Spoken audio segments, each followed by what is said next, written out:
तो आज हम बात करने वाले हैं मेथड नेम के बारे में, यानी कि जो हम मेथड जो लिखते हैं, मेथड का नाम क्या क्या हो सकता है। तो बेसिकली जो मेथड नेम होता है वो एक सिंपल जावा आइडेंटिफायर हो सकता है, यानी कि जो मेथड नेम होता है, मेथड नेम जो है वो सिंपल एक जावा आइडेंटिफायर हो सकता है और which is basically use to identify a method. उसका काम सिर्फ इतना सा होता है कि वो जो है मेथड को आइडेंटिफाई कर सके कि ये जो है मेथड है।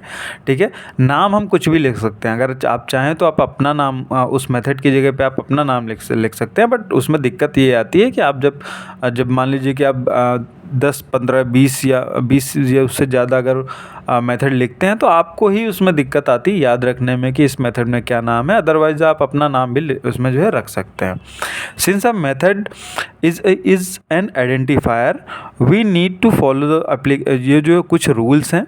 ठीक है, अब हम रूल्स को देखेंगे कि अगर हम मेथड का नाम लिख रहे हैं तो उसका जो नाम जो है हम कैसे कैसे लिख सकते हैं। यानी कि argument type must be same as the method parameter types, यानी कि जो आर्ग्यूमेंट टाइप जो होगा मेथड का जो आर्ग्यूमेंट टाइप होगा वो जो है सेम होना चाहिए, जो जैसे कि पैरामीटर भी इसका सेम हो सकता है। ठीक है, तो इसलिए इसका जो है मेथड का जो है आर्ग्यूमेंट भी सेम होना चाहिए। अच्छा, number of argument must be same number of parameter, यानी कि जो भी नंबर ऑफ आर्ग्यूमेंट्स हैं इसमें, जो जितने भी मेथड में जितने भी आर्ग्यूमेंट होंगे वो उसमें ज़रूरी क्या है कि वो सेम होने चाहिए नंबर ऑफ पैरामीटर, यानी कि मेथड के जो पैरामीटर हैं उसके जो है सेम होने चाहिए। The sequence of argument must be the same as the sequence of its parameter, यानी कि उसका जो सीक्वेंस होना चाहिए, अगर आर्ग्यूमेंट का जो भी सीक्वेंस है उसी सीक्वेंस में जो है उसके पैरामीटर भी होने चाहिए, तभी ये जो है अच्छे से काम करता है।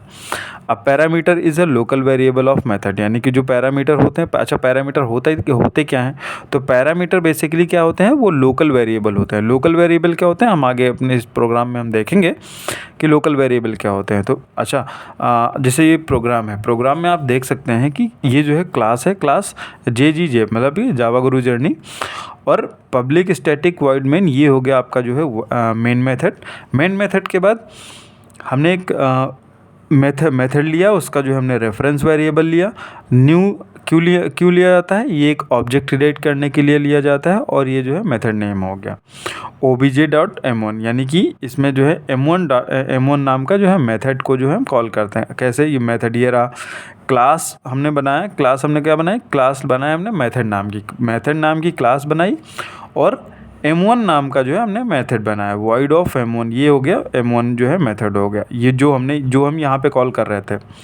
ठीक है, ये एक सिस्टम, ये एक हमने SOP प्रिंट करवा लिया है कि हाँ ठीक है, ये हमारा यहाँ तक चल रहा है।